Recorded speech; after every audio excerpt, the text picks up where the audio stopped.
Music, man.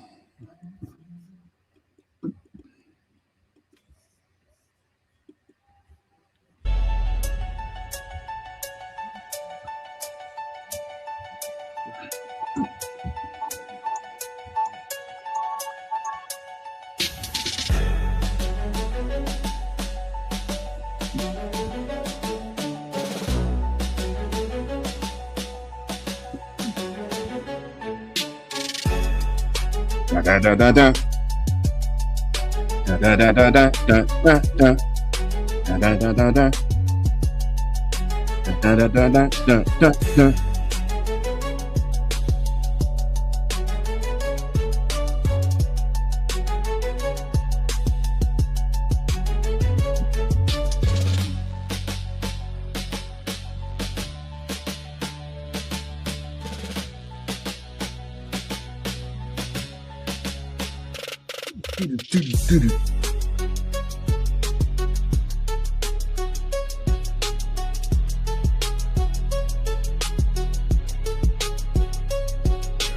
That sound like some 2008 Wayne.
Woo!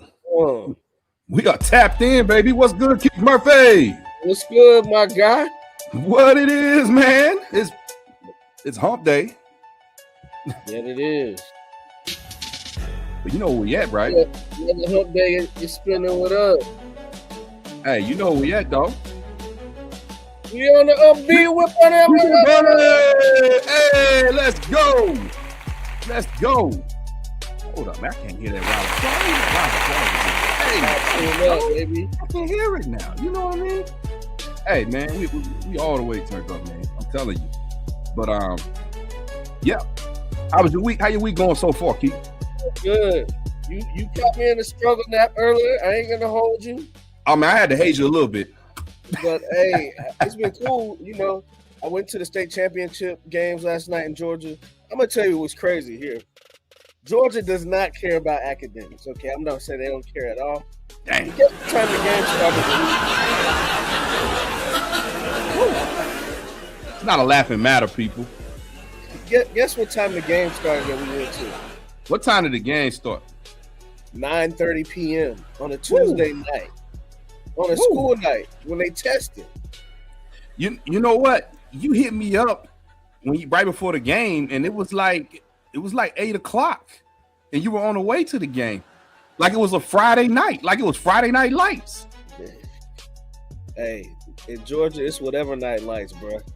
Hey, you know that they'll give the students the day off the next day, like the entire school. I believe it. I mean, because all the kids were up there like it was nothing. Yeah, they'll make it a virtual day or something the next day, and then would it been the last week before the spring break? I mean, not the spring break, the winter break, the holiday. Man, they probably just like, man, it's whatever, you know. I didn't pay attention to who won, but yeah. But hey, man, you know what? I just took a peek It looks like our people are here, man. Looks like the mob is in the building. What's up? What up with the mob, baby? Let's go. What's going on, man? I can't get, man. What's up with this? Let it rain, baby. You gotta let it rain today. Man, start it up, man. I said the mob is in the building. Let's go. Hey, let us know you're here. Shout us a holla, man. Hashtag MOBB. Let us know you're in the building. Ooh. Let us know you're in the building. You're on the beating with Keith and Bernie. Let's go. We got some hot topics to go over today.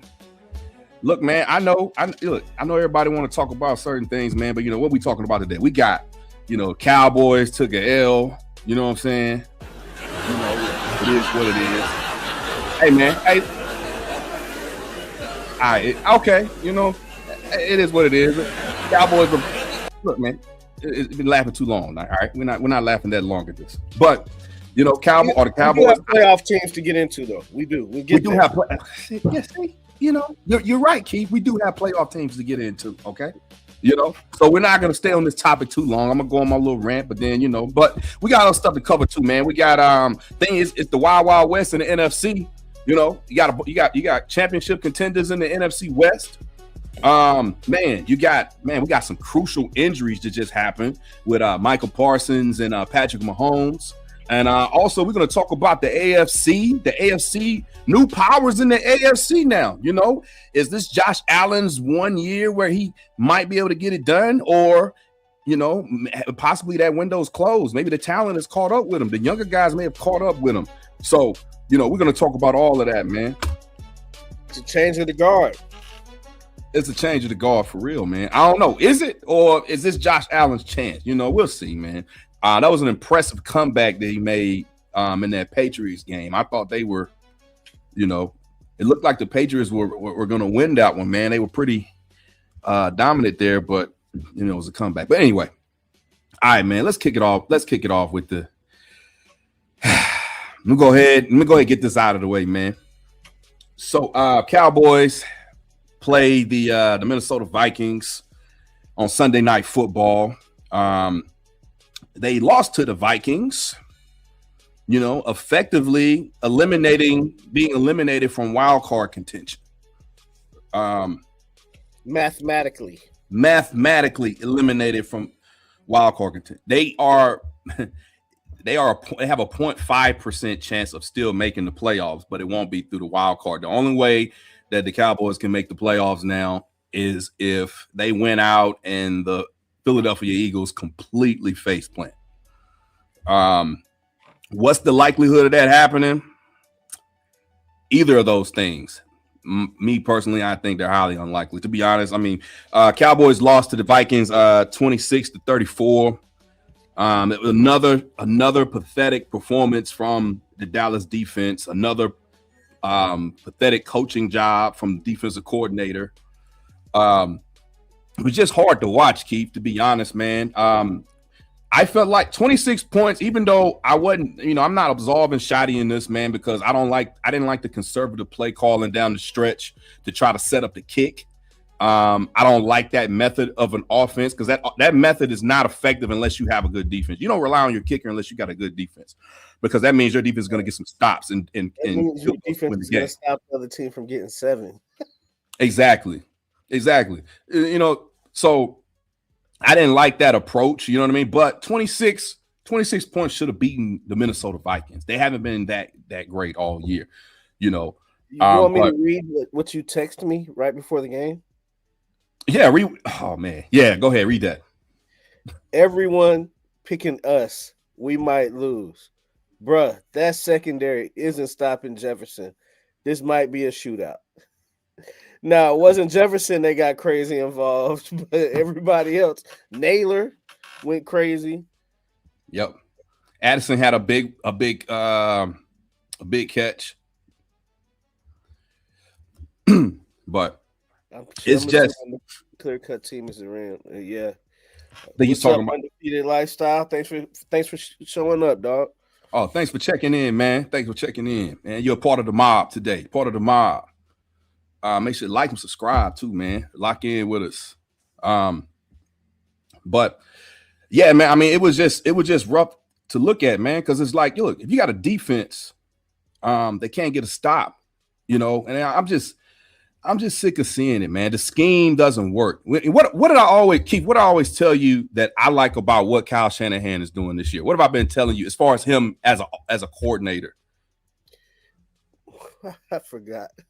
I told you I love how Kyle Shanahan can, no matter whatever the talent, the skill set is of his players, he can plug them in. He can plug his players in and make the best out of them, bring the best out of the player. That's right. Matt Eberflus does not have that ability. He has a bunch of coverage players in the secondary, and he's forcing them into this weak-ass cover 3 that he runs where everybody seems to be wide open. Right. So, I mean, you improved in the front, but, I mean, everything behind it, I mean, some of it is on the players, man. Like Keith Murray. I mean, what's his name? Kenneth Murray. Kenneth Murray. The linebacker. Number 59. Oh my God. Did you see that play? Oh my! You saw the one at the goal line where he just ran through an open gap to tackle nobody. Dude, he had it. They could. I don't know if anyone has put one together yet, but you can create a whole blooper reel of this guy. He does that type of stuff all the time. Logan Wilson came in, he was supposed to help solve that, but he's just not very fast. Kenneth Murray is an athlete, you know what I mean? But he's just not an intelligent football player, and part of that is on, the linebacker coach, I would say, but it's just pathetic to watch, man. I mean, I said, I would give DeRon, I got to give DeRon Bland credit. DeRon Bland, for the most part, locked up Jefferson. Yeah, he locked them down for the most part, because he's one of those guys that play better in press coverage. You allow him to press, he's gonna, he'll lock it in. This man led the league in pick sixes. You know what I'm saying? But right. I mean, I think the guys are just not set up for success. And it seems like McCarthy is allergic to throwing the ball to Justin Jefferson for whatever reason.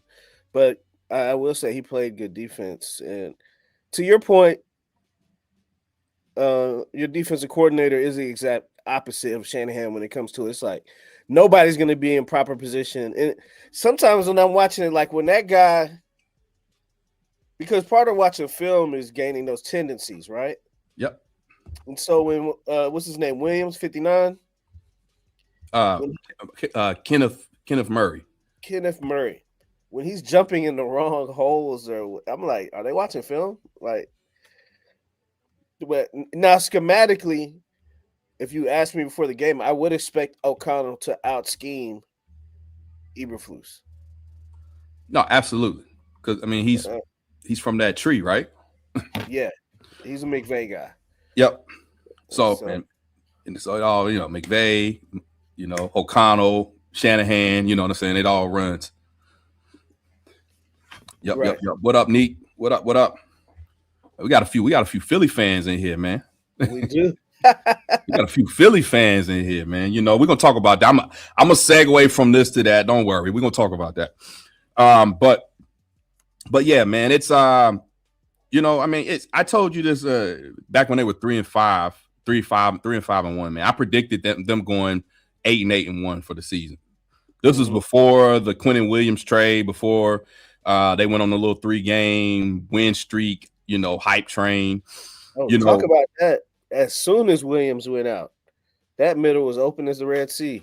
Wide open, man. And, he helped a lot. He did him. He met, because it's not really about him. What he's doing is about the attention he attracts. You know what I mean? He draws double teams, and he makes it, easier for guys like your, Jadeveon Clowney, who's a mercenary, going in there getting, or the young bruh, Ezaraku, bruh from Boston College.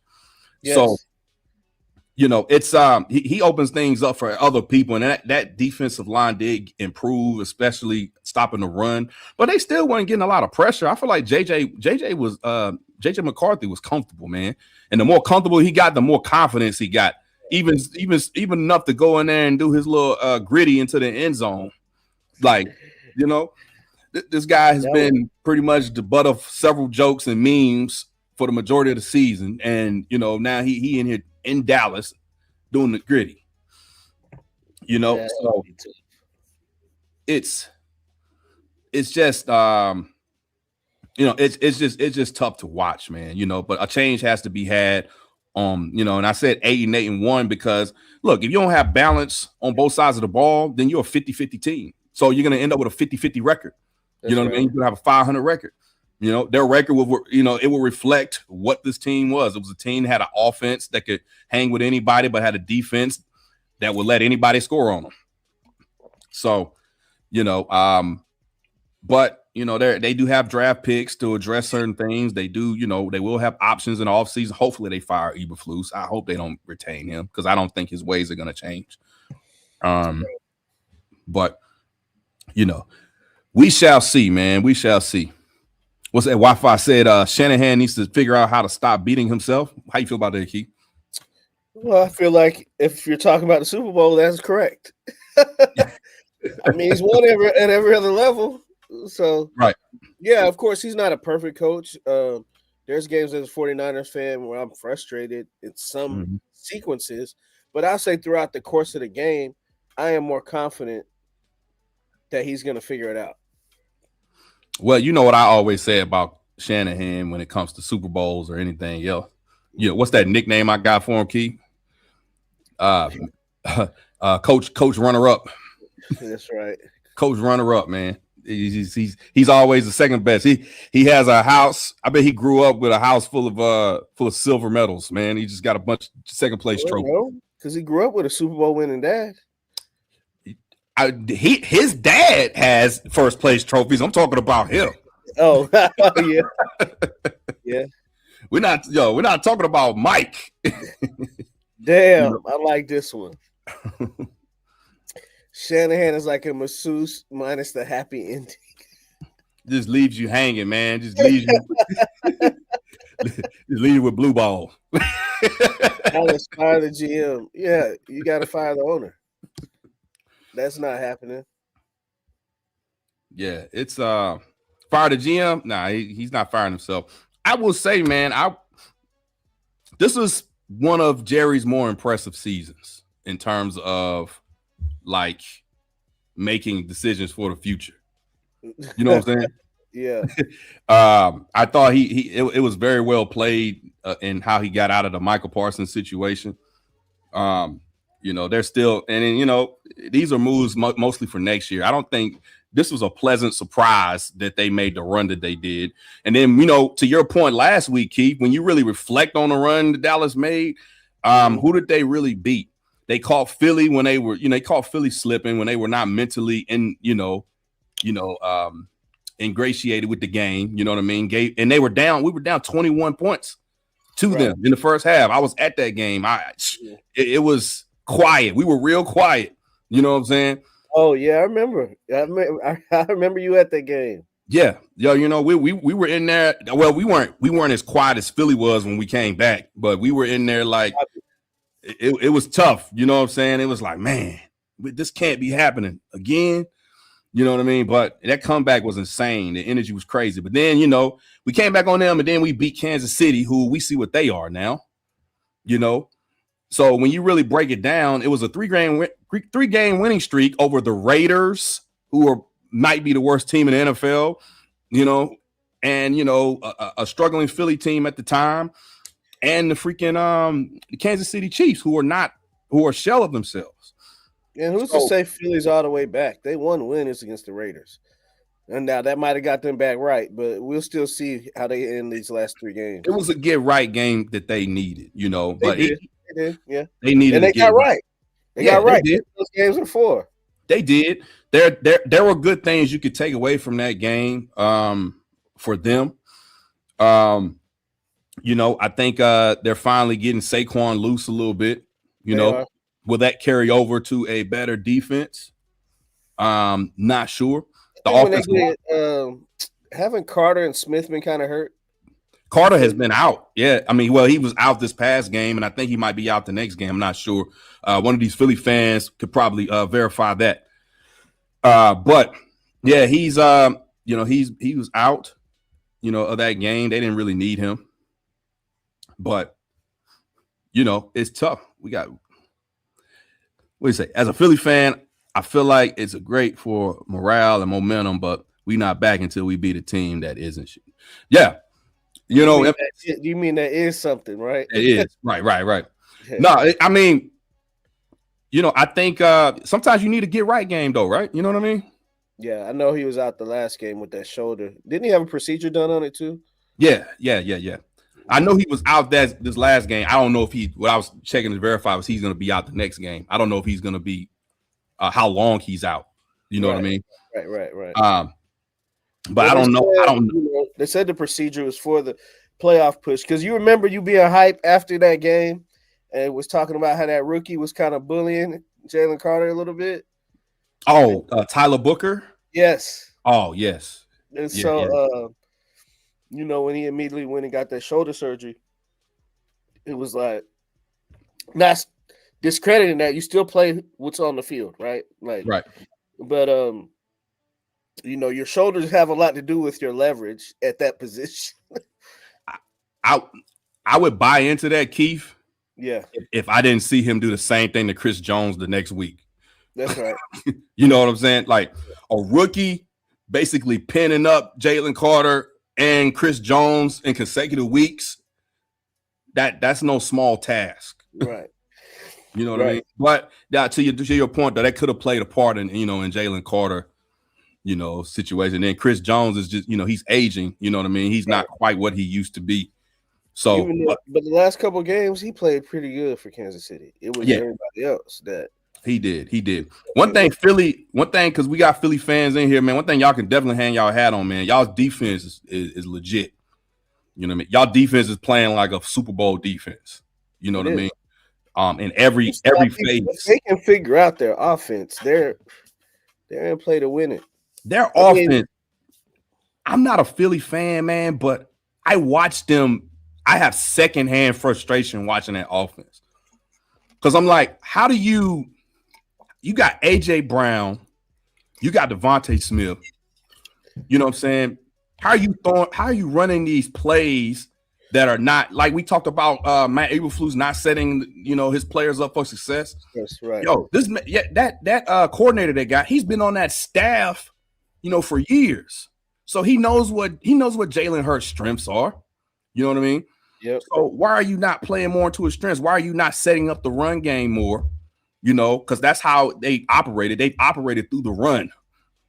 I get it. Their offensive line isn't what it used to be, but they've operated through the run to set up the pass. And you got arguably two number one receivers on your team. And it seems like every time, aside from AJ Brown dropping that touchdown pass the other week, it seems like every time the ball is thrown to AJ Brown, something positive happens. Why do you go away from it? You know what I'm saying? It's just, but I mean, I guess it's going to be interesting down the stretch, but I still don't look at them the way I look at the Rams or even the Seahawks right now, or, I mean, even y'all to an extent, the 49ers. What about it? In terms of how they match up? I feel like coaching-wise, we match up. We might have the best coaching in football right now between Salah and Shanahan. I don't feel talent-wise that we match up with Philly. If they can get there, because they're, even though I trust Shanahan, I like their defense. I like their defensive personnel better and their offensive personnel better. I don't like their coaching better, but Fangio is a good coach. I just don't think a lot of what's his name for Philly, the offensive coordinator. If Philly fans know his name, I forget his name all the time because he's been You know, it's been pretty bad, man. I mean, to undefeated lifestyle. To his point, that the O line really is. I mean, I talked about this last week too, Keith. Right. The O line is a significant factor in how they've regressed. And then also, people have been hard on Saquon. I mean, I've been one of them because when I saw him in person, it looked like he was giving himself up on some runs, Right. in that Dallas game. But I mean, the man ran for 2,000 yards last year, man, and they went all the way to the Super Bowl, man. He's got miles on him. He's probably, it takes a while to. I mean, you got to come down from that a little bit. You know what I'm saying? That's a lot of miles on a person. Yeah, it's Patullo, OC. Kevin Patullo. Yeah. I couldn't get his name out. As a coaching matchup, I like Robert Saleh going up against Patullo, but we don't have the personnel anymore. We don't have our best run stopper. We don't have Bosa, our best pass rusher, and we don't have our best linebacker. But that hasn't stopped y'all all season. I mean, look. It has against good teams. I'm going to be real with you. Y'all beat the Rams, though. We did beat the Rams. We had Warner when we beat the Rams, too. Y'all beat Seattle. We had Warner and Bosa the first game. Okay. That was week 1. Fair point. I mean, the Eagles, talent-wise, they're probably the best team in football. If you really break down their talent. Now that your man has went down, it's neck and neck with the Rams. Yeah. Because I know Jalen is really. I still like Matt Stafford better than Jalen Hurts. Oh yeah. Well, we called it on Matt Stafford, during the summer. We did. We called the Matt Stafford thing. You know what I'm saying? So we predicted Matthew Stafford having a big year, and that we always said that he was the best quarterback in the NFC. We skipped this one. I want to go back to that. Well, first this one. The Niners need to reload. They've lost too many key players on defense and need some receivers. Okay. I like how you say reload. I say retool. I think that's the same thing because it's not necessarily rebuilding. Like we don't need to start over and cut from scratch. And I think if we had Warner, Bosa, and some of those guys, we would be looked at and talked about a lot more in the contender mode. You know what I mean? But I don't hate our receivers. Juwan Jennings, 6 touchdowns the last 6 games. Pearsall had 96 yards receiving. Kittle, I count as a receiver, and McCaffrey is a receiver / I like our team. To your point, we need to draft better this year coming up. Maybe acquire some free agents. We open up the pocketbook a little bit now that we don't have the Ayuk contract. If we are able to avoid it, I still think there's some drama to go along with that. But I actually like what they've done this year, and I feel like if we were more healthy, I know no team is 100% healthy when you come here, when you get to this part of the season. Nobody's bad, y'all. But, for us, that our first 6 weeks of the season was all injuries. And so I like what they're doing, and I think Shanahan's already shown. I went to the Super Bowl 2019. I'm back in the Super Bowl. Like, he's shown that he can retool on the fly while still being a very competitive team. So I kind of agree with that. And I also agree with this, even though things would have to go right for us to get there because, like he says, no Mahomes. And if we were healthy, I would say that's what I've said throughout all our shows, right? It kind of bothers me that we're as injured as we are because this is the year to try to go get one. No Lamar, no Mahomes. Like you said, no excuses for Josh. We'll get into some of that, but there's no boogeyman. Like you said, Philly and LA probably the 2 most talented teams, but nobody's going to be scared to strap it up and go in there and play against those boys. So, I think where y'all are a reload. I would say the good thing about y'all is a lot of to your point, a lot of your solutions are on the team. They're just injured. You know what I mean? They're there. They're just injured. Only thing y'all need to reload on is your damn training staff with all these damn injuries on your team. That's what y'all need to reload is a new training staff. So because it can't be. Look, I'm sorry, man. It's just too freaky that everybody on your team getting injured, man. It ain't even like a sprained ankle injury. We get injured, ACL, smashed ankle. I mean, it's like career altering. Like it's not like, oh man, he got a stinger. Him is 2 weeks. No, No, Our guys out. Our first round pick out for the season. Career-threatening injuries. And here's the thing: you can't trust the training staff because you know what? I don't know if you saw what happened with Bosa when he went out of the game. He was nodding his head up to his parents in the stands. Mm-hmm. It ain't good. But they said the staff on the sideline was telling him he was fine. This is a dude who's torn his ACL multiple times. He knows what it feels like. And to your point, that's a fireable. You don't pay guys $30-something million a year to not medically take care of them. You know what I mean? Exactly. The only thing the training staff has done good this year is that y'all have kept Christian McCaffrey healthy for the first time, seemingly forever. Somebody said Christian McCaffrey probably like the Monstars, like he took everybody else's health. Yeah.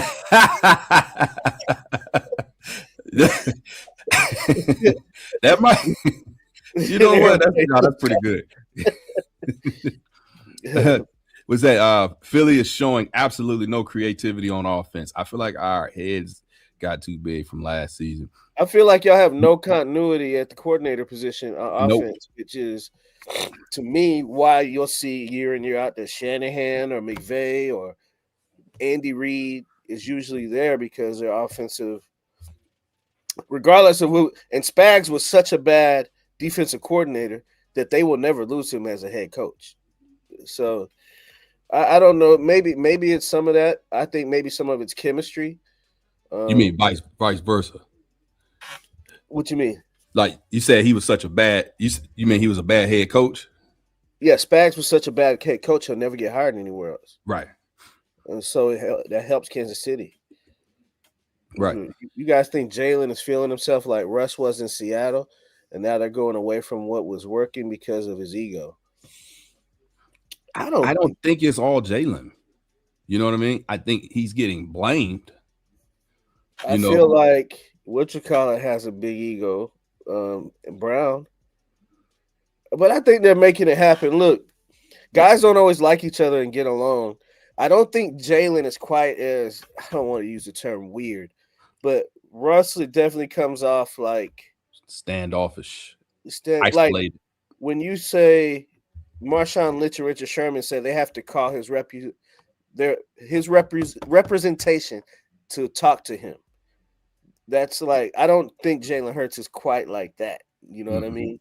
Jalen ain't trying to party with you though. You know what I mean? He didn't want to go to the parade. And that's fine. Yeah. And you actually want that in a quarterback. I would rather you be on the side of I'm not partying than you be party animal. Right. You know. Yeah, it's as you know, without chemistry, we can't run or pass. Just needed that get back. I don't know. We're gonna see, man. I honestly think who they got? They got Washington twice still? Yeah, they got Washington, then the Bills, and then Washington again. Okay. Well, that was the next question. What's up, Buzzy? Can the Eagles beat the Bills? Yes. Yeah. In fact, you know what? I think, to be honest, I think they're gonna lose one of the Washington games, and they might actually beat the Bills. I think most people think that they will lose to the Bills and win both Washington games. I think they're gonna split with Washington and beat the Bills. Because one thing I've noticed that Philly does also is they play up and down to their competition. Right. You know what I mean? But yeah, they might lose to Washington on some fluke stuff, but then like beat the Bills with a blocked field goal or something. You know what I mean? But yeah, I definitely Marcus Mariota is gonna pop Philly one time. So yeah, look, Mariota, man, say what you want to, man. Every now and again, he had these like turn up games where he just go crazy on you. Right. You know what I mean? But now I think they'll split with Washington, and I think they'll beat Buffalo. I think they're gonna play up to Buffalo, and it's gonna be a competitive game. And I think AJ Brown gonna snap. I think Devontae Smith gonna get in one. Saquon might break loose. Who knows? It looks like he's getting better at least in the last game or so. So, I mean, even though I think his biggest run though was like a trick. It was like a fake tush push. Right. I think it was like 56 yards he ran. But whatever gets him back in the flow, I guess. Seahawks and 49ers are pretenders. Woo! You know what? I agree. You do? I agree. Hmm. We haven't beat a team of substance since week 5. I'm big on schedule, so all those wins count. But I had a cake schedule. With Seattle, I do not trust Sam Bradford. You don't trust who? Sam Bradford. Sam Darnold. Look, same thing. Same Not Sam Bradford. My Philly fans know who Sam Bradford is. I would say, yeah, the Philly fans remember him quite vividly. They gave him that nickname Sam Badford. So I would put us, if I'm looking at all the NFC, I you know what? To be determined. What do you think about Chicago? Chicago? Yeah. I like Chicago, man. I was impressed. And you see what they did to Philly. Yeah, I saw that, and I was impressed with them against the Green Bay Packers too. I felt like that was one of those games that could have went either way. For them to go to Green Bay, you know what I mean? And to hang with them like that. I think they will beat them when they play them again. I think they play them again. What is it, this week, next week? So Monday night we have the Colts. Y'all got the Colts Monday. Then we have Chicago. Then we have Seattle again. And y'all end the season with Seattle. If we go 2-1-ish, definitely if we win out, I think we're contenders. I think the Colts are pretenders. I do too. That's why Phillip Rivers is starting. They're starting. Exactly. I thought they were pretenders before Daniel Jones went down. I don't think you. Look, I didn't really know what to think of the AFC. Do I still think highly of Denver and New England? I don't know. Well, you see the Colts. They were like number one for a while, and now they're like on the outside looking in. They're in the hunt right now. You know what I mean? And they have a 44-year-old Phillip Rivers. Right. So undefeated. And my concern with the Niners O-line, that's actually been a bright spot this year, which is usually a weakness. I'm concerned in the future because I don't know how much longer we're going to keep Trent Williams. But Colton McKivitz has stepped up. Him and Trent are 2 of the top 10 rated linemen in the league. Purdy got hit a couple of times. It just depends. Like against that Houston defense, it depends on who we're going against. You know what I mean? Like, I don't know if we'd want to see that Philly defensive line. I trust Shanahan to try to scheme some of those things up because offensive line has never really been like one of our strong suits or strengths, if I could say that. But the things I'm concerned about, they've actually been better in pass protection than run blocking, which that's not really a Shanahan thing, Yes, our rushing is at the bottom of the league. That's what I'm saying. I don't understand it. McCaffrey's at 3.3 yards a carry, something like that, the lowest of his career. But he's pass catching a lot. He's catching a lot out of the backfield, right? Yeah, he's able to manufacture. If he was just playing running back, he would be washed. Yeah. But he's always been that type of running back, though. You know what I mean? That you can trust. He can play the slot. He can play the slot. It sounds crazy, and I don't know how open Christian would be to it. I will be open to drafting a running back and let Christian play his last 3 years in the slot. Maybe. I mean, it would take more of it would take more beating off of him. You know what I mean? More wear and tear off of him. Yeah, but he probably want that ball. He's used to getting that ball by hook or crook. If I ain't getting it running, then I'll get it. Like, what did he have last game? 22 rushes for 72 yards. Rushing touch. I mean, I don't know if that's an old line or scheme. It's just the running game is not working this year. To your point, it's not what the Shanahan staple has been. And I don't know if that's opening up lanes in the pass game. If teams are just selling out to stop the run, because the pass game has still been on point.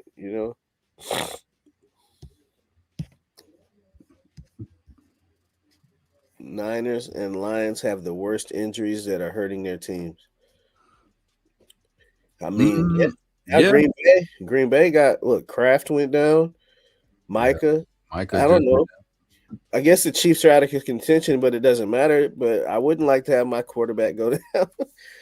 I feel like everybody hurt.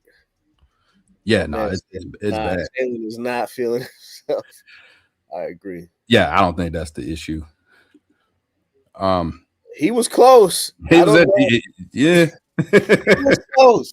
The only reason I know is I went and looked it up because Kansas City has beat us twice in the Super Bowl, and I'm like, everybody keeps hiring all our coaches from McDaniel to Salah to DeMeco Ryans. I'm like, how is Spags able to stay in Kansas City after winning all these Super Bowls? Then I went back and looked at his head coaching record, and yes, it was bad. Go back and Google it, man. It is terrible. He will never get hired to be a head coach ever again. He's a lifetime coordinator. But we can do that to go to our next topic. Let's stay there since we're there. Wow, NFC West. So you got three playoff teams in the NFC West right now, and all three of them are viewed as Super Bowl contenders. So who do we trust more? Well, we know who we trust the most, probably the Rams. But do we give the 49ers or do we give the Seattle Seahawks a chance to overtake the Rams? Yes. Because the thing about with San Francisco is we hold the tiebreakers over both those teams. So whoever loses Thursday, we will be because they'll still have one more win. If whoever loses Thursday and we win Monday, I'm sorry, we play Monday night, we would take second place in the division. Or if Seattle wins, we would be in first place in the division. So is the number one seed? Go ahead. Hey, crazy Niner Nation that's in the comments. We have to cheer for Seattle on this Thursday. Oh, y'all do? Yeah, tomorrow. We have to cheer for Seattle. Yeah. Well, I mean, they have the same record. Y'all are one game behind. They're both 11-3, and y'all are 10-4. Correct. So whoever loses, if we win, we pass. If the Rams lose, and so they'll be what, 11-4. We win, we're 11-4, and Seattle will be 12-3, right? Yep. And y'all play them at the end of the season. But we control our own destiny. So yes. If Seattle wins, we control our own destiny. If the Rams win, I feel like they wrap it up because their last two games is like Arizona and the Raiders or something crazy. I don't know. Do we know what Devontae Adams' status is? He got hurt in the last game. Hamstring. He's not playing this week, so I feel like they might shut him down to the playoffs. Probably need to. Yeah. That makes the matchup interesting because he's been leading the team in touchdowns. Well, touchdown catches. Yeah, he's been the crazy red zone target for them. Right. So we say the problem with Chicago is the same with Seattle. You can't trust the QB play. That's crazy. Yeah, I think who do you trust more? Do you trust Caleb or Sam Bat? No, I'm just playing. Sam Darnold. I don't trust anybody that sees ghosts. I mean, and then the last Rams game, he threw 4 picks, my guy. At least Caleb, I can say, he's young. Maybe he got a couple years. I trust Ben Johnson as a coordinator more than whoever they got in Seattle. I trust Caleb more than Sam Darnold. I mean Bradford. I mean Darnold. We were making fun of him, man. He's gonna make us eat our words tomorrow. You need him to turn up tomorrow, though. You need him to be that guy. I need him to turn up. I needed him to turn up last time. He threw 4 picks and only lost by like a field goal. Yeah. Like that game was winnable for them. But if the Rams win, they're probably going to be the number 1 seed. Like it's a wrap. Like tomorrow is it for everything. Yeah. I think I think Caleb Williams is taking a huge step forward. You know what I mean? He has, or he has. I mean, I think his confidence is up. You know, under Ben Johnson. Right. I mean, you can see a difference. I mean, but at the same time, it's like he's, you know, he still has those tendencies that he needs to shake off. The tendency to do way too much. You know what I mean? To that touchdown pass to DJ Moore. Whew. Man, that was nasty. But it's like you kind of get a high and you get an extreme high, and sometimes you get extreme lows with him. But I mean, it just goes along the territory. I think he'll learn as he goes. But I mean, he's definitely dynamic. I mean, he's definitely an athlete and fun to watch, right. Highly entertaining. But you know, I think their defense is you know, and getting those takeaways, and you know what they've been doing out there. That's what's been the key, especially with Al Harris on the staff.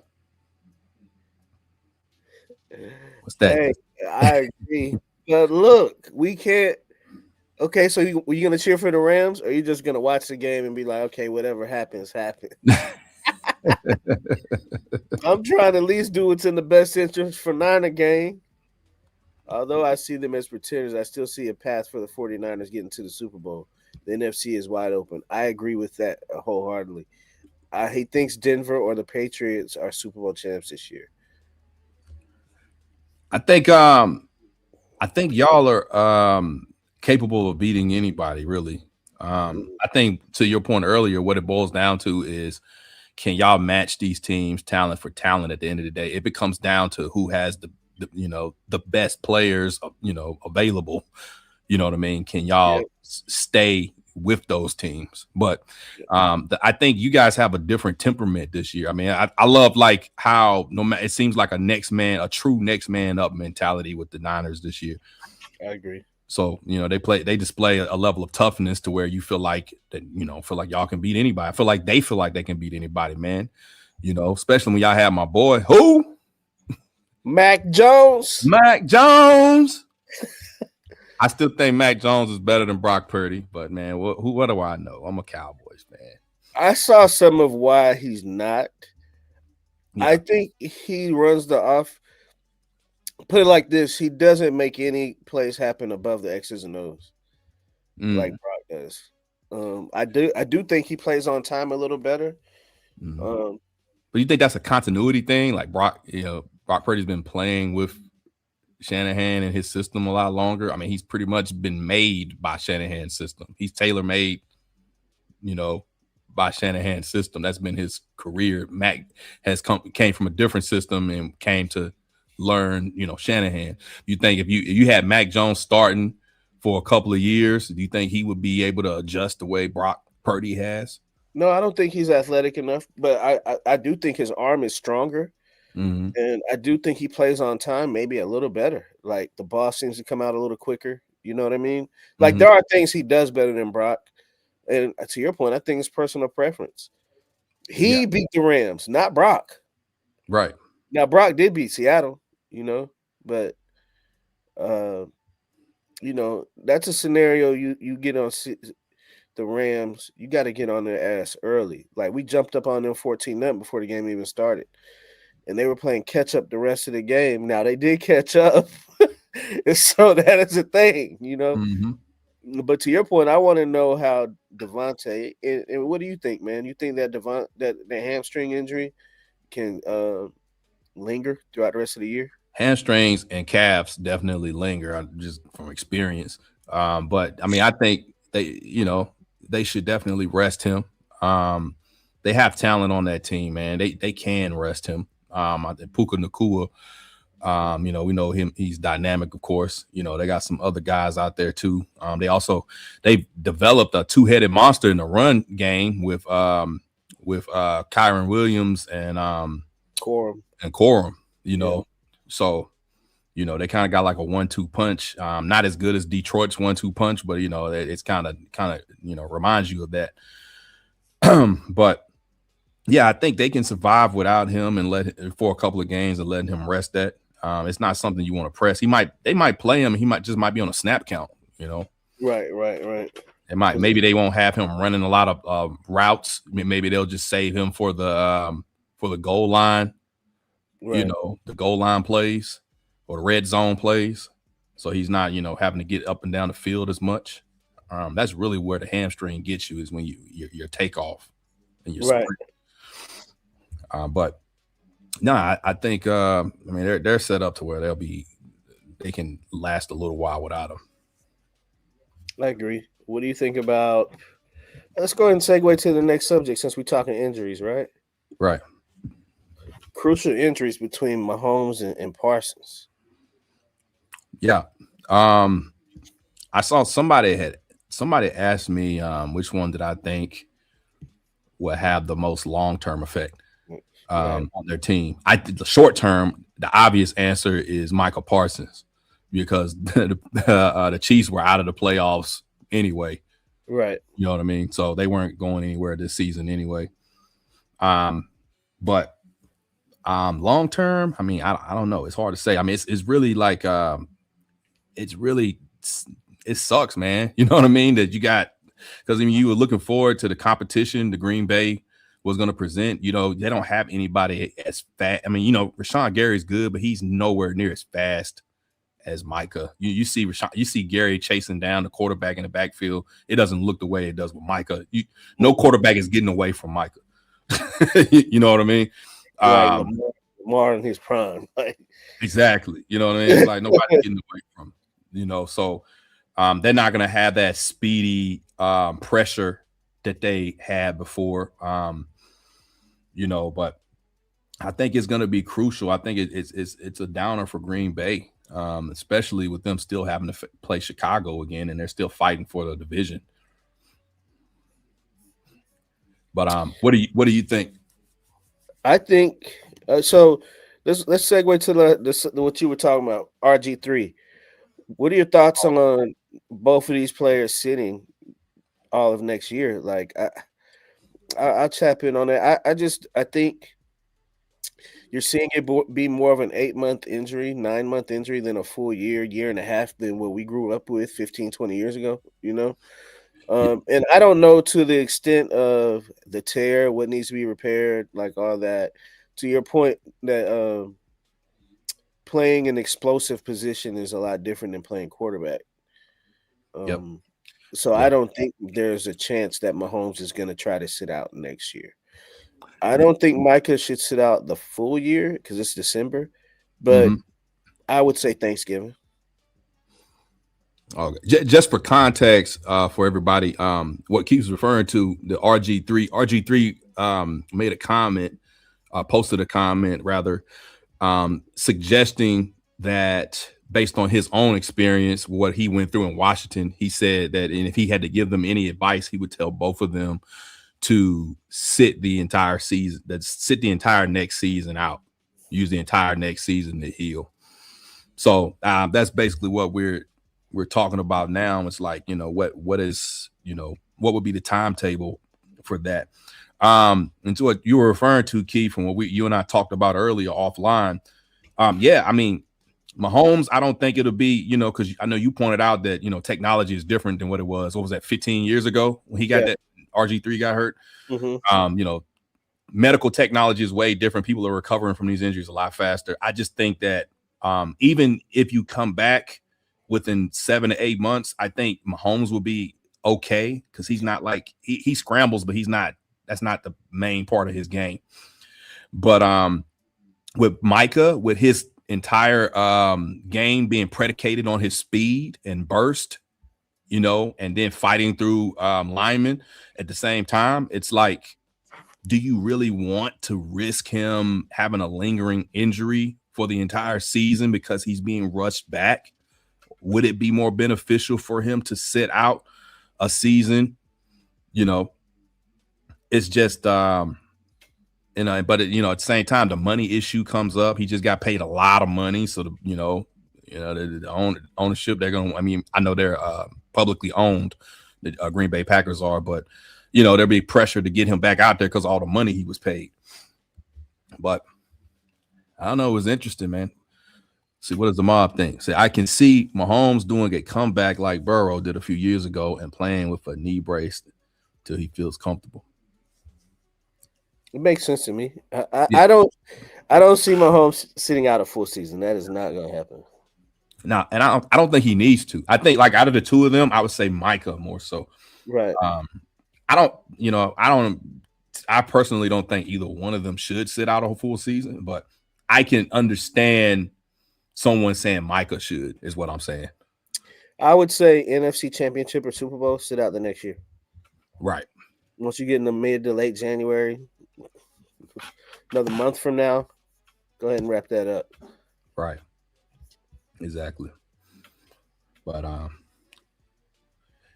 those injuries are devastating.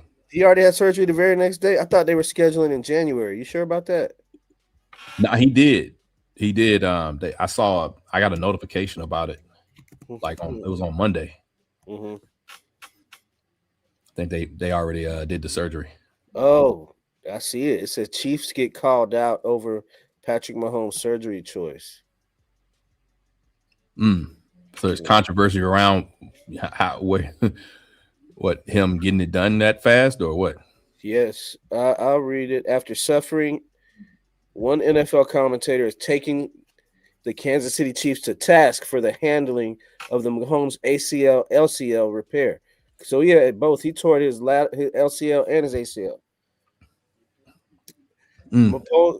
After suffering the knee surgery and Sunday's loss to the Chargers, Mahomes reportedly had surgery the very next day. However, the handled by the Chiefs' own medical staff, but rather a surgeon employed by the Dallas Cowboys. That led to a pretty lengthy rant from Craig Carton, who didn't hesitate to call the team out on his Tuesday show. You're telling me that Pat Mahomes has such little faith and trust in the Chiefs' medical staff that when they first came back with the MRI and said it's a torn ACL, he got on a plane, went to Dallas, had the Cowboys physician look at him, and had the Cowboys physician do the procedure. I hope I never get sick in Kansas City. That tells you all you need to know about how KC runs its franchise. I get it. I think that's salty milk there. Yeah, because I feel like that's Mahomes making a choice on his own. Absolutely. Yeah, I mean, I think Kelsey should sit out with Mahomes. How long? Right. Like, ever, Fuzzy? Kelsey should go do the podcast and be on Amazon Prime. Hey, man, why not, man? Look, Kelsey living a good life right now. But the big question is, will Micah still have the same explosive ability after the injury? Not many have come back from this and have performed at high levels. Adrian Peterson was I would say Bosa performed at a high level off both his ACLs. Like, he had really different types of pass rushers, though, Key. Okay. You know what I'm saying? Right. Like, you know how you and I, we always, you know how we were comparing Micah and Myles Garrett? It was like, yo, they're completely different. Myles Garrett is, first of all, he's massive. He's going to overpower you. Right. You know what I mean? Micah doesn't play with power. He plays with finesse and speed. You know, he's kind of like a Von Miller type of player. Right. You know what I mean? So it's, I think to the point of DJ Spoonie's comment, it's just like, yo, he can't, like I was saying earlier, man, it's like his playing style is so predicated on his speed that I feel like it's not a horrible idea for him to sit out a whole season to recover if it's necessary. Very right. You know what I mean? Can he still get the same explosion and burst that he had before? Said Mahomes needs to sit the season. Look, I wouldn't be mad at it. Is this some 49ers bias? We don't want him out there to talk. I think Mahomes can throw from the pocket. You know what I mean? Yeah, I hear what he's saying right here. It's not uncommon for players to get a second evaluation from a different doctor and have their preferred doctor do the surgery. Oh yeah, I was going to speak on that. I had lost my thought. He went back. I mean, he's from that area. Mm-hmm. You know what I'm saying? So he's probably more familiar with the some of the providers. Oh, yeah. He's from Texas. You're right. Yeah. Texas So he kind of went back home. You know what I mean? So that played into it. I mean, this might have been somebody who's done surgery on him in the past. Exactly. Yeah. So, I mean, with them, I feel like that person was being very specific to the whole Kansas City. They were making it about Kansas City and the Dallas Cowboys doctor thing. I don't think it was necessarily about that. He was just going back to where he was comfortable.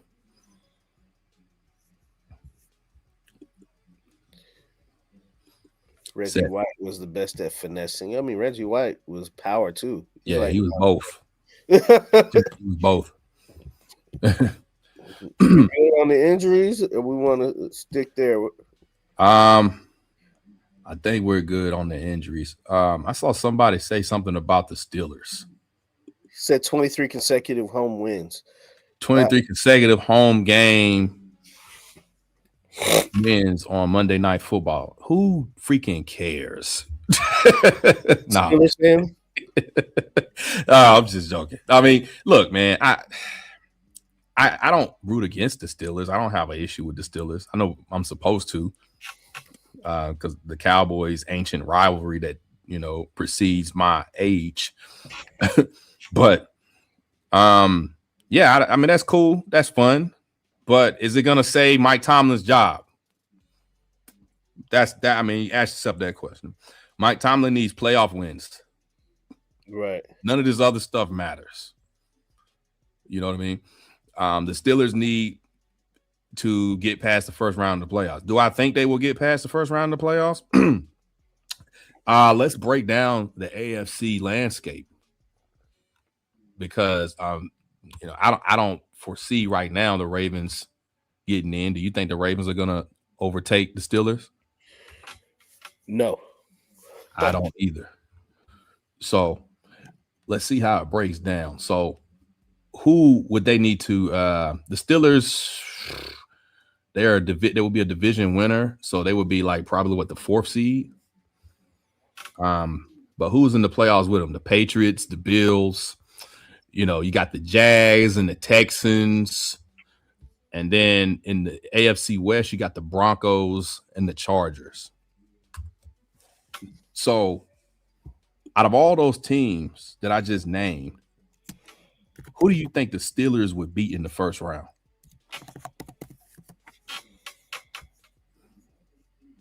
Like, who do you think they would legitimately be able to beat the Steelers? Maybe the Jags? In chat, I'm going to post the AFC playoff picture so you can see it fully. I don't think they will beat the Jags, but go ahead.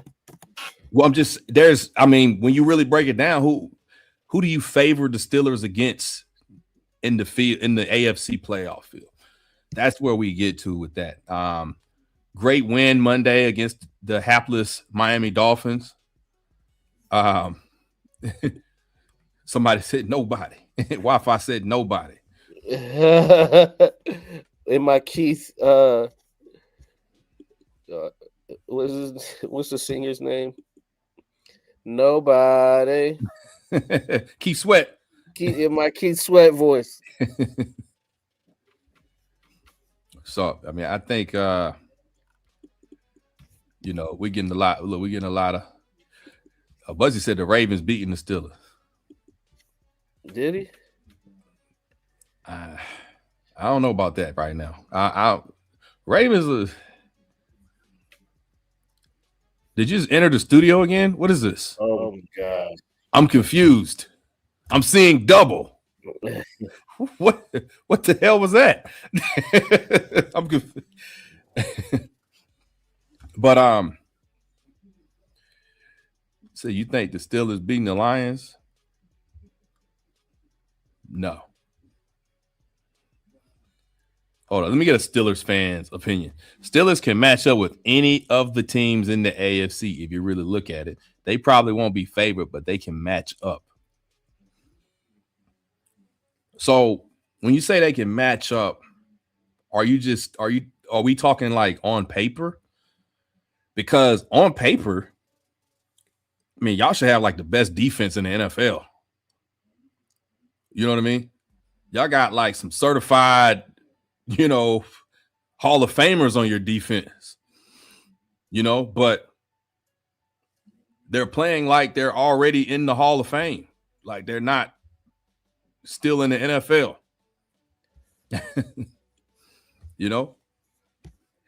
Man, Keith, you okay, man? I'm good now. Man, you got twins logging in. You logging out. Like, what's going on? Did you get replaced? Mob. Go ahead. I thought I was the real out. Keith. I don't trust you. It's like the movie Us. Or Face Off, right? Right. Man, but what do you think, Keith? What do you think about that? Who the Steelers can match up? He said, Kyrie said the Steelers can match up with any teams in the AFC. Like I said, I said that I think on paper they can, but I haven't seen that evident in the eye test. Okay, so who's in right now? We got Broncos, the number 1 seed, right? Patriots, the number 2 seed. Jags, Steelers, Chargers, Bills, Texans. I would take them 7 out of those 7 teams. But they can match up with your boy, Herbert. Hey, man, Herbert was the GOAT for a week, man. I gave him 1 week. Hey, look, man. Hey, look, KY popping off for his Steelers, man. He said they weren't favored against Baltimore after the Buffalo game. And yeah, but Mike Tomlin be having Lamar number. Yeah, absolutely. That divisional opponent thing really be going crazy. Also, the Ravens aren't very good right now. Bingo. Steelers will finish 10-7.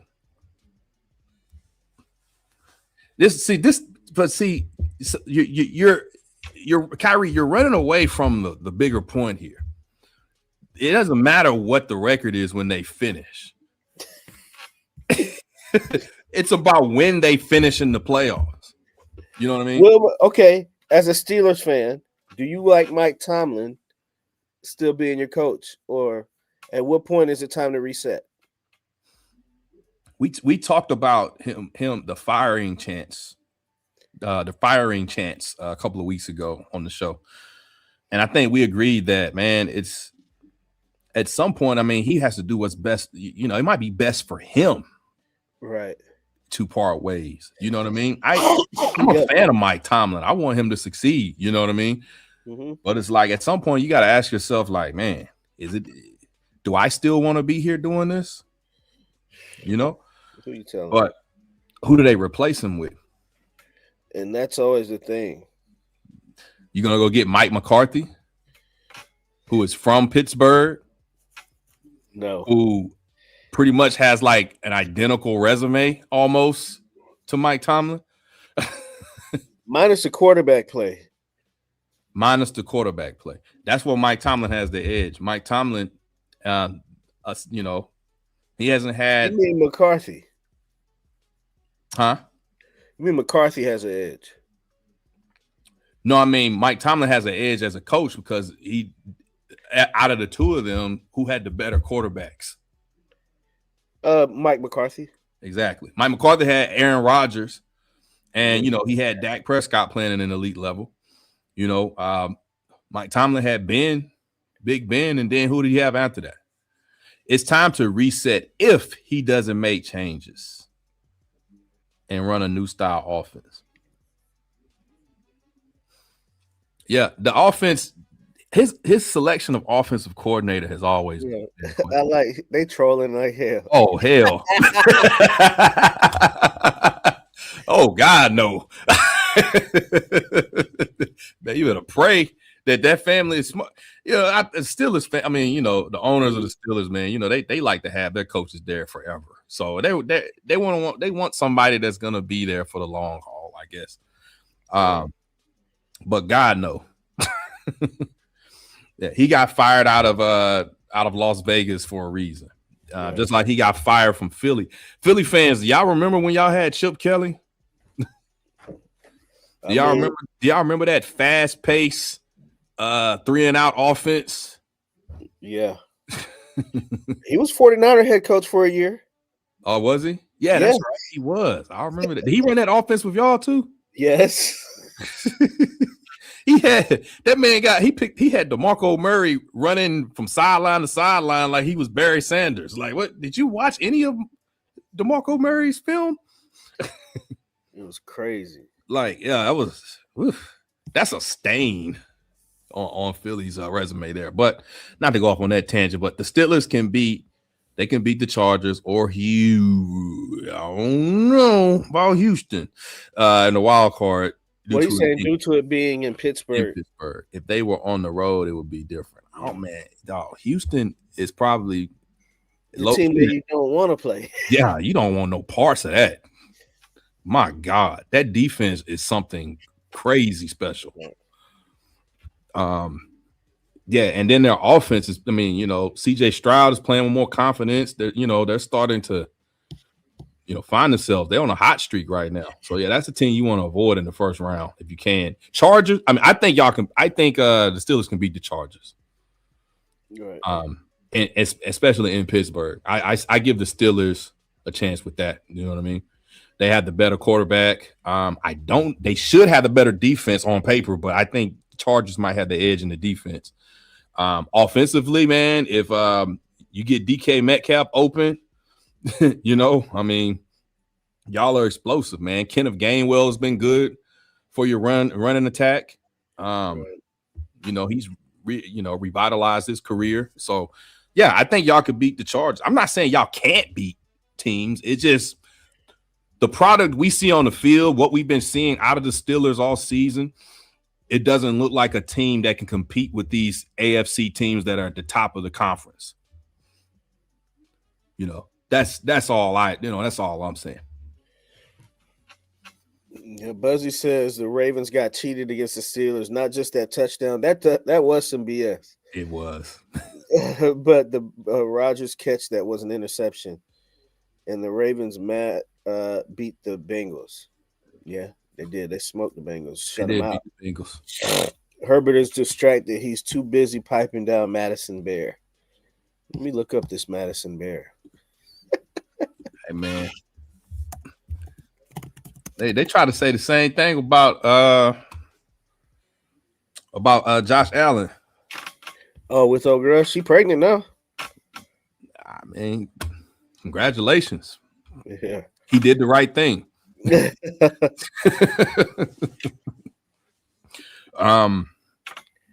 But nah, he's doing fine, man.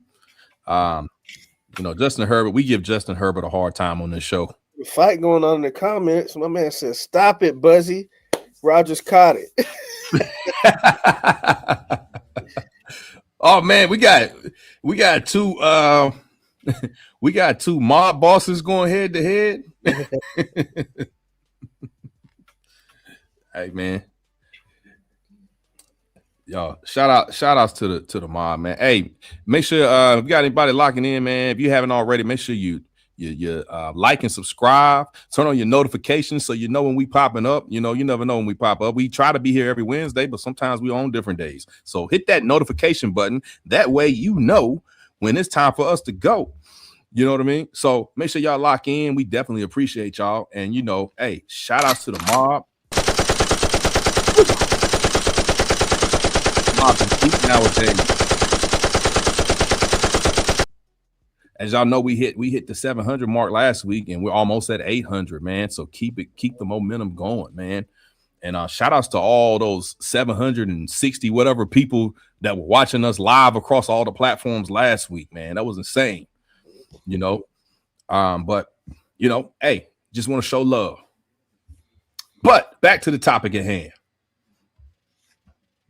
So, we had a little jawing back and forth with a Ravens fan and a Steelers fan. Natural. But we can stay in the AFC North. Yeah, let's stay in the AFC North. So, man, we had was a not so great day for the Browns and Shador. It was one of those as I pull up the stats. Shoot. Grab. I gotta put something up real quick. Uh-oh. Commercial break.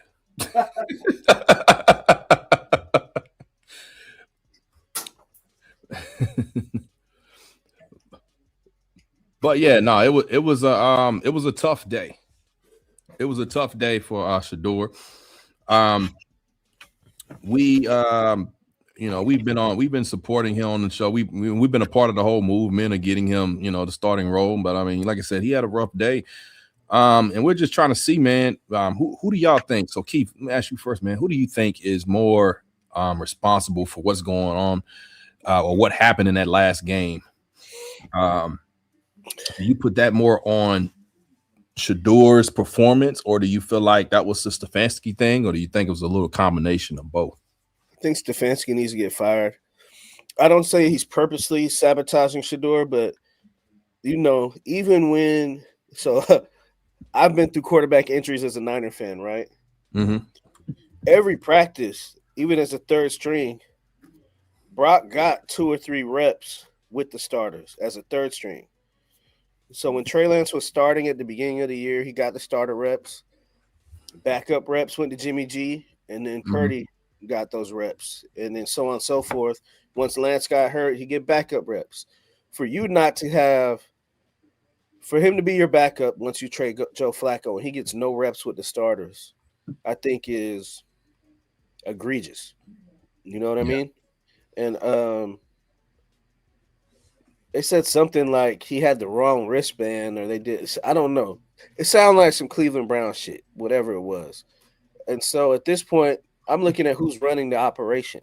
And the operation does not look like it's running smoothly, and I would put that on the head coach. But here's the thing. Shador, they have not invested enough in him to not bring in competition for next year. He has to play well these last 3 games to come in maybe as the presumptive starter, because even if Stefanski is more at fault, nobody's going to care if they don't see him play well. So Stefanski does directly affect him as far as his career, what his career looks like as a Brown. And so, because who's to say they're not going to go out and draft more quarterbacks this offseason? Right. So to your point about being on Stefanski and him getting fired, I'm going to bring this up. I don't necessarily agree with it, but I want to just bring this up to because I've heard other former athletes who are in the media speak on this. There's the notion that they talk about Shador and the treatment and him going in the game and not with a he went in that first game that he got put into. They didn't even know, the line didn't even know his cadence. Right. You know what I mean? They didn't know his cadence count. So he was in there just freestyling, essentially. You know what I mean? Like backyard street football. Right. But so, a lot of former athletes in the media, they say that, people say Shador's being treated unfairly, but he's actually being treated like where he was drafted. Right. You know what I mean? It's like, when somebody's a 5th round quarterback, they're a second quarterback taken in a draft and they're taking that late. A lot of the time they don't get reps with the first team, right. But the unique situation we have here with him is most of us agree that he should have never even fell that far in the draft to even be in this position. He's a unique situation when it comes to a 5th round quarterback. Mm-hmm. So it's like, let me ask you this right now. Do you think he's outperformed his draft position yet? I would say yes, but has Brock Purdy outperformed his draft position? Yeah, of course. You know what I'm saying? Like, what does outperforming your draft position look like? Meaning, whether we agree with it or not, because I kind of on your side about giving Brock $50 million a year, right? Mm-hmm. They decided to pay him, right? And so, obviously, the sample size isn't big enough for Shador to say that yet, right? But would we predict that he gets there? I don't know. He has a lot of work to do. I say that. He does, but I mean, it's a small sample size. He hasn't had, what is this, like his fourth start? Yeah. So it's a small sample size. We haven't seen enough yet to make an informed, I mean, we've seen the highlights, you know what I mean, to know that he has the capability. He can get the ball downfield. He's still a great passer. He's still as great a passer as he was on the college level. And he can push the ball downfield, which is something that what was the other guy in there before him? Gabriel. The guy before him couldn't, he wasn't pushing the ball downfield. He was, it was all, dunks, you know what I mean? Dunk off. But it was so we've seen his highlights, and then I guess this topic broaches, whether we saw a low light from him or do we see another example of inadequate coaching, or him not having what he needs to succeed. There's a consensus of people who feel like he, people make excuses for him. A lot of it is, people are kind of haters, hating on him. But where is that fine line? Where is, and how do we hold him accountable for not receiving proper development? Do we find one of those guys like a Ben Johnson or like one of those quarterback whisperers? I mentioned Mike McCarthy earlier. Somebody like that who, who's, more inept with quarterbacks might not be a bad, situation for him. Mm-hmm. I mean, but I think at the end of the day, it's like what we all really want to see is him being set up to succeed, because it's all Stefanski has basically shown us and makes it look like he's sabotaging the guy. Right. And we know that he wasn't his pick, it was ownership. Right. That's true. Oops. Didn't mean to do that. Yeah, he said Shador has 100% outperformed his draft position. What 5th round pick gets a start their rookie season? Ones that play behind a starter that gets hurt. I don't know who else. I mean, I don't think just because you're playing means you outperform your position. Yeah. Like, you still got to perform. So I can see what you're saying, but I mean, Brock got the chance to start as a rookie as a 7th round pick. Right. Mr. Irrelevant. So yeah, that's what, and that goes back to what what I was asking before. Like, what is outperforming your position mean? When you see situation, the reason I use him as an example is for that very reason. He's Mr. Irrelevant. What is anything he could have done a lot less and still outperform his draft position? He could have done like Mac Jones, been the filling backup, waiting for the starter, and bam. Yep. Because Mac Jones is making $4 million this year and next year as a 49er. Mm.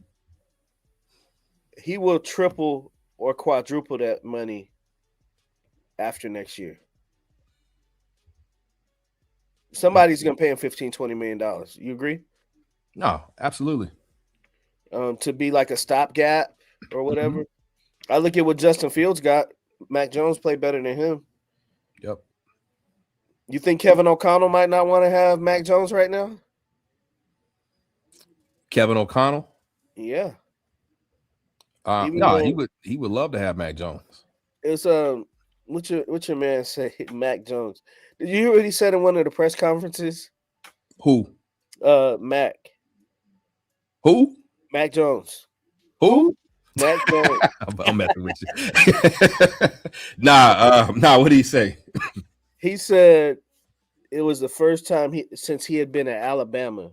I guess Kyle told him in the huddle on the goal line, pretty much like, don't worry about it. I'm going to isolate Christian on a linebacker, and he's going to be open. Oh. That's funny. He said it was the first time since he was at Alabama that a situation like that occurred. He's like, nice. He said, in this formation, Christian's going to be man-to-man on a linebacker, so he's going to be open. And he's like, and he was open. The beauty of having It's the beauty of having a dynamic running back, who can play the slot. The linebacker has to pick him up, and that's usually a losing formula. Right. But we said, did we skip that comment that was on the screen? Oh yeah, we did. As a Raiders fan, I read it in my mind. Sorry, DJ Spoonie. As a Raiders fan with weak QB class, he said he wouldn't mind them trading for Shadur. Let me ask you this as a Raiders fan. It's a lot of chatter going around about Max Crosby. Do you think it's time for you guys to move on from him and maybe pick up assets? That's a good question. You think they need to pull a Jerry Jones? Do you think they could get more than what Dallas got from Micah? I think Dallas could have got more than what they got for Micah. Yeah. But the Raiders need a lot more than a quarterback. That's what I'm saying. Trade him and get a whole bunch of assets. Geno looked a lot better in Seattle than he did when he got to Las Vegas. Let me just say that. Pete Carroll. You also have respectfully, Pete Carroll, he's a Hall of Famer, but you also have that I hate. You have the oldest coach. Is he the oldest in NFL history? It's got to be close. Yeah. He's up there. I don't know how old he is. Marv Levy had to be pretty old. Oh, okay. Yeah. But y'all, and then also you had glaring offensive line issues, among other things, and you chose to draft a running back in the first round of the freaking NFL draft. So I'm just saying, y'all have other issues other than court. It's crazy to say that, but it's like, I get it. Geno didn't have a good year. Crazy. Raiders suck. Raiders should be in the UFL. Maybe you see it. Damn, not even the CFL. My man said he would hate Max leaving, but yeah, y'all do need them picks. Yo, what is the UFL? There's like, I know the CFL. Is that like arena football? No, you talking about the Canadian Football League. No, he's talking about because they had the XFL and the other one kind of merged or something. I don't know. They've had a few different ones. Yeah. It's hard to keep up with them. Yeah. Remember Dwayne Johnson was over one of them at one point. Yeah. Yeah, it's been crazy. He said the UFL is lit though. He said Raiders are cooked. Crosby needs to get up out of there. Yeah. No, who did he get into it with on Sunday? Huh? Who did he get into it with on Sunday? Who, Max? Yeah. Was it pregame? No. During the game, he got into it with an O lineman? Let me see. I'm gonna try and find it. No, his own teammate. Oh, his own teammate. Oh no, I didn't see that. I didn't see that, man. We don't get a lot of Raiders news down here. Yeah. Hold on. But I didn't see that though, man. They probably need to do what the Jets are doing. You know what I mean? The Jets kind of clean house and just collecting draft picks. Yep. Will the Raiders handle those draft picks better than I think the Jets will? Maybe. History has shown us that the Jets don't handle these situations very well. But, what we got here? Did he call him a hoe? Yeah.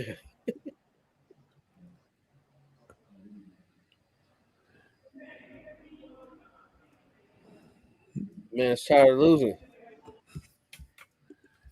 Yo, sometimes you yell at teammates, especially when you're losing. Year in, year out. All the time, man. It's tough, man. You know what I mean? Shout outs to my pops, diehard Raiders fan. Came on the show and said that that we were gonna lose, that they were gonna beat Dallas. But yeah, let's see what did Carrie say about the Jets need to move to Toronto and start over. Franchise is horrendous. They got to. Oh, go ahead. I'm sorry. I was gonna say they started over. You know, they have started over. I mean, they clean house. They got all these draft picks. Let's see what I agree with this because this shows how crazy Cleveland is cursed. Because the Ravens are really just the Browns from 40 years ago. What? You know what I mean? Huh? Which comment? No, I'm saying when he said the Jets need to move to Toronto and start over, I think he's saying like the Jets need to move, change their name, and be a new team. Oh, yeah. Okay. No, I got confused because you said the Browns were cursed. Okay. But no, so I'm equating the Jets and the Browns. Right. And so maybe if the Jets go and change their name to whatever and move to a different location, they can get a whole new identity. But the Browns are still the Browns. Some of them try to take credit for that Ravens championship in 2000. Yeah, but I'm sure it was some Brown. Like Ray Lewis was a Brown, right? Was he a part of that changeover?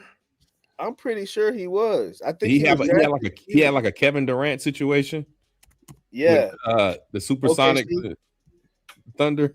I could be wrong, but I think he was. Ravens are the Browns. The Ravens are the Browns. No, he was. He was selected by the Ravens. 1996. What year did they move?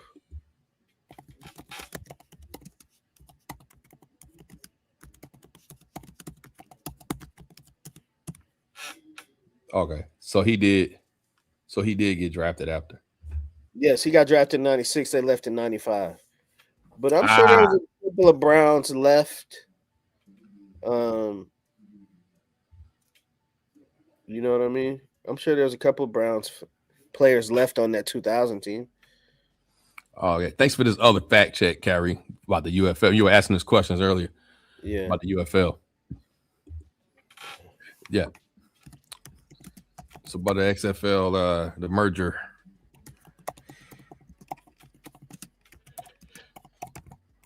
NFL merger when? Back in the 70s, 60s with the first Super Bowl? You talking about the AFL NFL merger? Yeah. Yeah, something like that.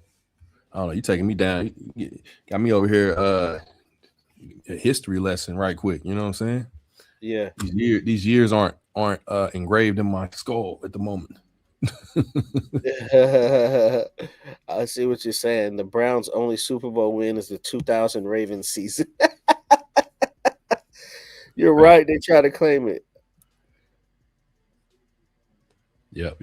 What you getting? Which comments you reading? 30 years. Huh. Yep. Not sure I know any Jets fans. Because I know we got people streaming on all platforms, man. No, we appreciate y'all support, man. Appreciate y'all locking in. You want to go to the NBA Cup? Hey, man, let's talk some NBA before we head out of here, man. Yeah, let's do that. We do, even though I want to ask people. I'm gonna let you talk NBA. You gonna let me talk NBA? I'm still in the playoffs. You still okay. Okay. I got you. Bet. So the Knicks won the prestigious NBA Cup last night. Well, hold on. By the way, did you see that foolishness during the celebration? Oh my God. Don't tell me you're gonna show the clip. I ain't showing the clip. I don't want to see that. I don't want to. What? So you talking about the Josh Hart thing, right? I'm definitely talking about the Josh Hart situation. So okay. So they over here celebrating winning the cup. Everybody holding the trophy up and all of that. And Josh Hart his thought process is to I don't know if it was a pinch or a poke or whatever on Jalen Brunson's posterior.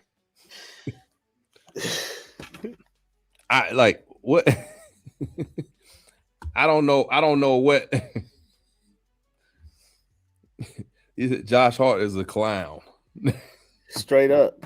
Yeah, I didn't understand. It seems I get it, if people do crazy stuff in the locker room, whatever, man. You know what I'm saying? But I mean, it just seems so out of place and so random, and then it went viral. What was the point? Look, nobody remembers the game anymore. Everybody's talking about I have that been now. watching NBA basketball since 1988, 89, roughly. Never seen nothing like that in my life. Nah, that was crazy. But the shout outs to the Knicks, I guess. Did we see was that a finals preview, or I don't think anybody so far what I've seen in the NBA, man, and I've been taking a gander at it. I haven't locked all the way in yet, to your point. Mm-hmm. I don't usually lock in all the way until like the after the All-Star break. Right. But from what I can see, man, I don't see any team that could beat the Thunder in a 7-game series. I agree with that. I don't see. I mean, they can go the distance with a couple of teams, right? But I don't see. I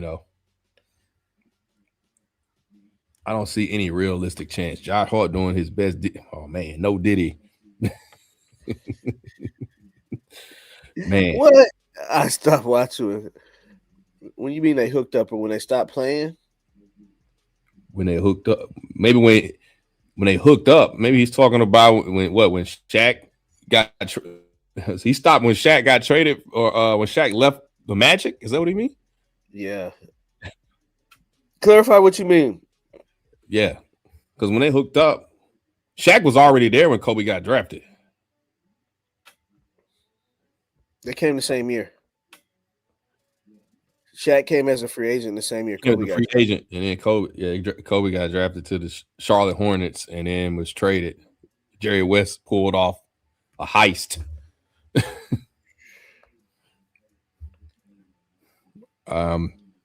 Jerry West was the. Well, did you hear what Orlando did with that situation? Which situation? With Shaq. I probably have, but what are you referring to? How the Lakers acquired him. Oh, yeah. Right. When tell the people. What happened was, I guess they were going back and forth. He wanted to stay in Orlando. Obviously, Penny was still in his prime. Mm-hmm. And somehow the contract situation came up, and Orlando was like, "Nah, like we ain't paying no ball player $100-something million." And Jerry West was like, "Say less," pretty much. We do, right? Had the foresight. Like, I always respect Jerry West. Had the foresight to know. I mean, $100 million won't even get you like a 6-man anymore. Jesus. Right. So you can get Shaq for $100 million. You the Lakers. That was easy. Nah, absolutely. Oh, this was crazy. They did. Did you hear about what happened with the Tim Duncan situation? Yeah, I remember. Once upon a time, I think I said this on the show before. Once upon a time, I was an Orlando Magic fan when I was younger. Magic wasn't smart either. Magic was probably jealous. He said Shaq wasn't worth the money. Well, yeah, I mean, Magic was responsible for getting LeBron to LA. That was his most recent contribution. You really think so? LeBron's not in LA without Magic's influence. I think he wanted to go to LA for other reasons. He did, but I think Magic recruited him for the most part. Everything else kind of came, as a the off the court thing, but the basketball aspect it was Magic's recruitment. Because he was taken aback when Magic left the organization. He wasn't happy. Remember? Yeah. So was that subtract California taxes? It evens out to Orlando money. Yeah, no state taxes in Florida. Yeah. Oh, Buzzy wants to know where do we think the Greek Freak is going? Knicks. Yeah, I think the Knicks too. Some point. Wouldn't it be crazy if they found a way to get him in San Antonio? They are. That I saw that. They had the assets to do it. They could do it. They got some young talent and some draft capital that they can send over there to Milwaukee. OKC might fuck around. No, they're not gonna do it. OKC, they don't need to. They don't need to. They got a lot of draft capital too. They're gonna keep just doing exactly what they've been doing. That's right. Once they got SGA and they're just building around him with a bunch of non-household names that can play defense. It's like, their team is basically, it's like SGA, Chet, and a bunch of two-way players. Right. Really good two-way players. It's the makeup of their team. And they still have draft capital that they have at their disposal. So they can end up being a dynasty easily, man. They're already on track to get more wins than the 73 win Golden State Warriors. And they're young. Very young. I was a Magic fan when I was a T-Mac fan when he played with the Magic. Yeah. T-Mac. I wish that they would have got Tim Duncan there. Or Grant Hill would have been healthy. Grant Hill, yeah. The Magic probably would have at least had made more finals appearances if Grant Hill was ever healthy while T-Mac. Definitely conference finals. Right. Definitely. You know what I mean? He wouldn't be known as.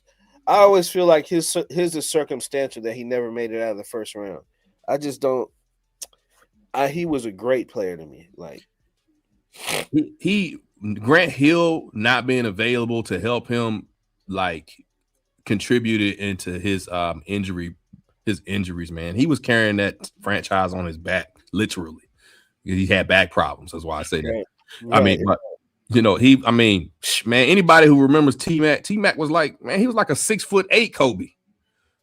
6'9". You know what I mean? Like, he was a total package, man. He would take time. He wasn't the best defender at times, but offensively, man, I'll put him up there with any of the greats.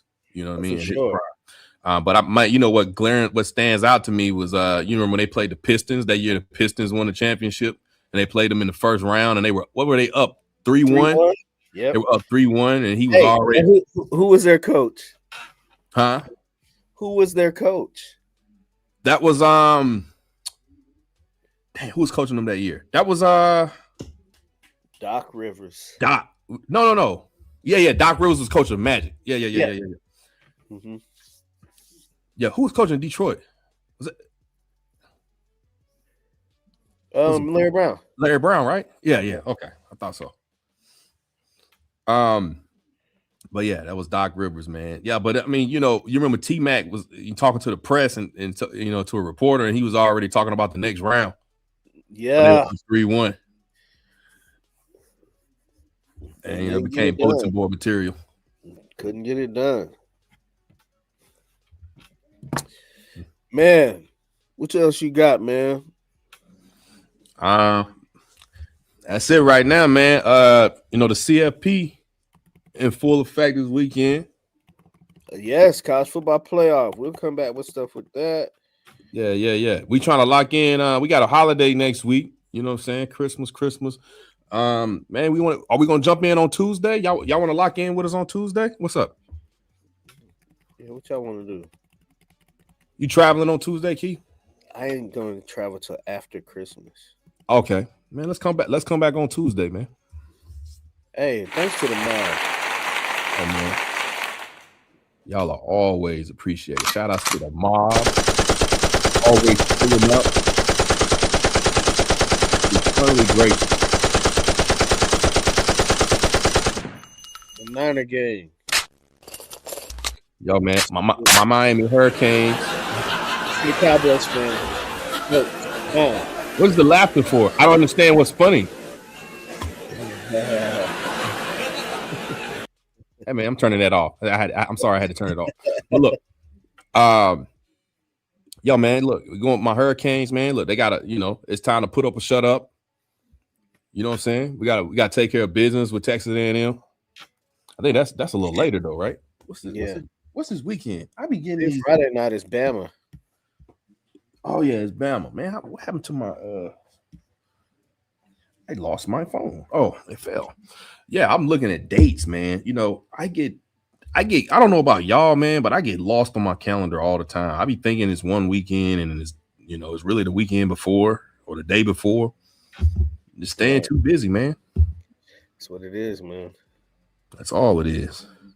But mob ties. Yep, but the ND got blanked. Oh yeah, indeed. I'm gonna check that out. Oklahoma versus Bama Friday night. Indeed.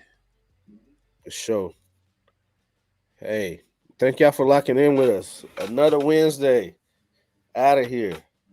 Bang bang, not a game. Hey man, look, no, man. You're not about to sign off on that, man. We don't need that. We don't need that energy. But nah, man, it's all good, man. Hey man, till next time. Y'all catch us next week, man. We're gonna lock in on Tuesday next week.